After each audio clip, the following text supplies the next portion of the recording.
четверг, дамы и господа. И хоть обновление, как и всегда, не такое глобальное, как того хотелось бы, как и всегда, содержит не так много контента, все-таки в каком-то смысле оно примечательно. Хотя бы тем фактом, что сегодня в игре дебютировало аж 2 легенды одновременно. Также в игру возвращается Пеле, только уже от Сантоса, ну и появление Батистуты для фри-ту-плейщиков и для тех, кто мало донатит в игру. Обо всем этом и не только предлагаю поговорить в сегодняшнем видео. Я в эти игры уже играл!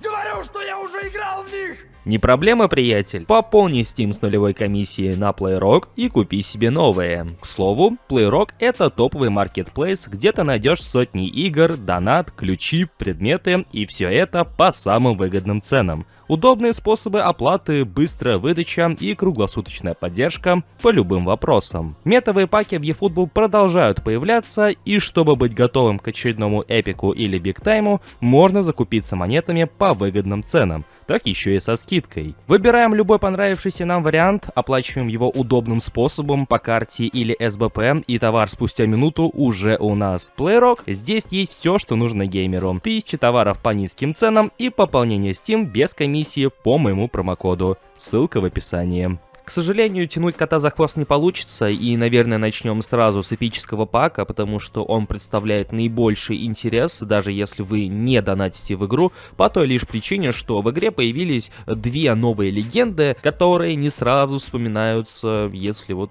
попросить назвать какую-нибудь там легенду от Баварии или Челси. Хотя это не умаляет заслуг ни первого, ни второго. Оба футболиста достаточно легендарные личности. Это, конечно же, небезызвестный Герд Мюллер, нападающий Баварии, и Джанфранко Зола, нападающий Челси. Ну и компанию им составляет новая версия Пеле, только уже на сей раз времен выступления за Сантос. И знаете, пак на самом деле крайне неоднозначный, ибо смотришь на него вот со стороны, кажется, что легендарные личности, в потенциале интересные модельки и зарекомендовавшая себя моделька в лице Пеле, интересные цифры, высокие цифры, но если начнешь углубляться поподробнее, что из себя представляют эти игроки, какие им нарисовали стили, то уже не все так однозначно, и желание, немножко так пропадает крутить этот набор, потому что стили у всех 3 игроков, они достаточно неоднозначные. Пеле после своего летнего появления от сборной Бразилии получил вместо оттягивающегося форварда креативного плеймейкера с проставленной позицией ОФ,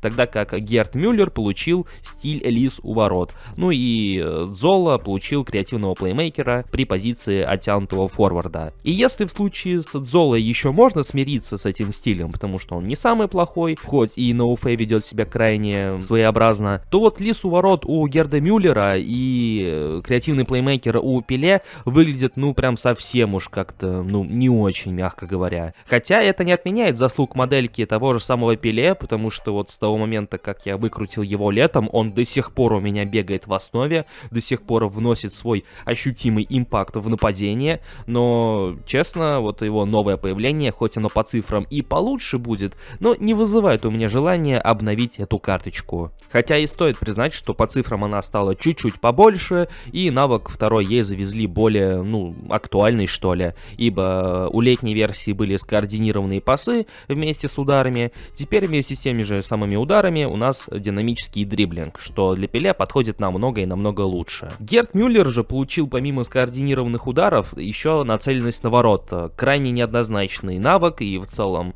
такой странный сам по себе навык, и у игроков иной раз складывается впечатление, что с этим навыком карточки иной раз нерфят, потому что надо продемонстрировать работоспособность данного навыка, поэтому нападающий будет долго лупить, прежде чем свой момент поймает. Зола получает пикирование Сокола, и, что удивительно, вот редко такое бывает, за последнее время, по крайней мере, что под конкретный навык игроку рисуют более-менее приемлемые цифры, ибо подкрутка у итальянца под тот же самый Сокол очень даже приемлемая, и исходя из чего даже было бы интересно посмотреть, как именно он этот самый Сокол будет закручивать, насколько хитрая траектория будет у его ударов. Во всем же остальном обновление не вызывает никакого восторга, а скорее только отторжения, ибо команда недели вроде бы и неплохая, особенно в сравнении с тем, что было на прошлой неделе, но по сути мы наблюдаем одни и те же карточки. Тот же самый Дембеле, снова Дьокериш, Бернарду Силва, снова эти рейтинги 101, 100, тогда как игроки с рейтингами 94 в этом паке, ну уже, честно говоря, какой-то неликвид,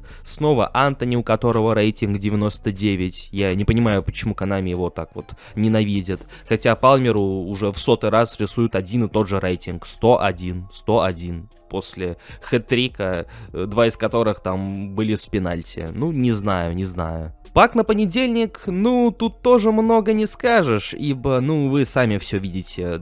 Просто скажу, что пак на понедельник у нас будет шоу-таймовский, и посвящен он представителям Азиатской Лиги Чемпионов. Тут, в принципе, не убавить, не добавить. Ну и также после оперативного обновления в магазине от Konami за реальные деньги можно приобрести новую эпическую карточку Габриэля Батистуты. Однако, если вы являетесь счастливым обладателем его карточки за Фиорентину, когда ее раздавали бесплатно, или если кто-то ее прям выкручивал из донатного набора, очевидно, что эта версия не особо-то и нужна, ибо у новой аргентинской карточки снова возвращение к стилю лис у ворот, ну и по общему рейтингу и по большинству скиллов она чуть-чуть поскромнее, чем была вот та фиорентинская карточка, охотник за голами, и которую раздавали бесплатно. Поэтому, ну, честно, как будто бы не стоит того, чтобы тратить на него свои деньги.